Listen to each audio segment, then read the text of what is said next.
Monday was all about Pennsylvania for President Trump. He held rallies in 3 locations here, evidence of the importance his campaign is putting on another victory in a state that Trump won 4 years ago by fewer than 45,000 votes. Here's a look at his day.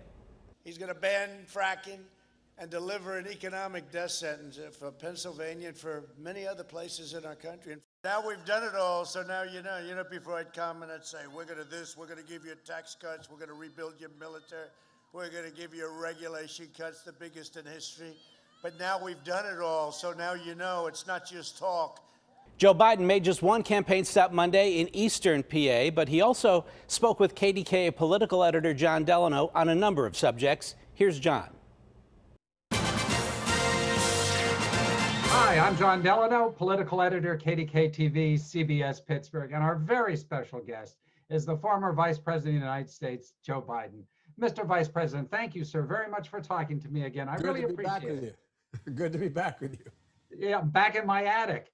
Yeah, well, I'm on my back porch overlooking the pond. I love it. I love it. So, Mr. Vice President, earlier today, President Trump said in Pennsylvania that we win Pennsylvania, we win the whole thing. Is he right about that? Well, if he wins Pennsylvania, he's a whole lot closer, but I don't think he's going to win Pennsylvania. I think we'll win Pennsylvania.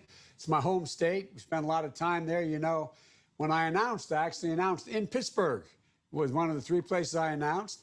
And we visited a state. I just got back from southeastern Pennsylvania and Chester, Pennsylvania.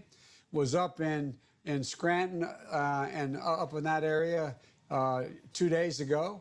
I've been all over the state. And, I think we're going to do well because I think the folks in Pennsylvania view things from Pittsburgh and Scranton, not from Wall Street. They know that it wasn't built by Wall Street bankers. This country is built by serious folks like the folks I grew up with and folks in Pittsburgh. And let me ask you about one of the issues that comes up, and the president again said it today. You and I have talked about fracking, and you've made it quite clear that you will not ban fracking on private lands out here in western Pennsylvania.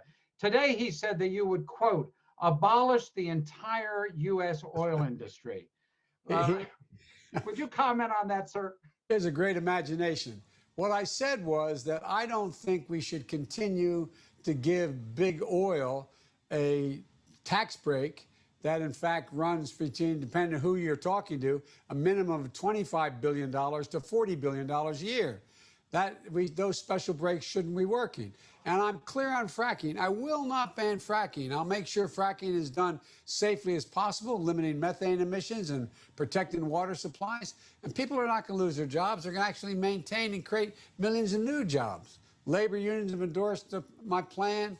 And, you know, it's just Trump, actually. He's just being Trump. Well, he's spending a lot of time in Pennsylvania, as you have. But as you know, there's been some criticism that you're not campaigning as hard during this last week as he is. Can you contrast your plans with his plans for this last week? Sure I can. I'm being responsible. I'm not becoming a great spreader of COVID. First of all, he's walked away from COVID. He said that there's nothing he can do about it. His Mark Meadows went on television and admitted to the country that this administration isn't even going to try anymore. He said, we're not going to control the pandemic. So what's he doing? He's holding these rallies we could hold, putting thousands of people at risk. The White House gives up on trying to slow the virus spread. No caveats. It's just a deadly admission. What I've been doing and going around the country, for example, I'm going to be going from here. Tomorrow I'm in Georgia and Florida. I'm going to Iowa. I'm going back to, I don't know how many times, to Wisconsin, Michigan.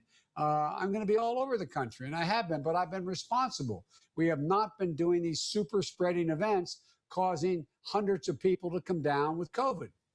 Mr. Vice President, as you know, there have been at least a half dozen lawsuits in Pennsylvania over this whole election process. And there's a lot of folks who think that this might end up in the Supreme Court, you know, back like Bush versus Gore back in 2000.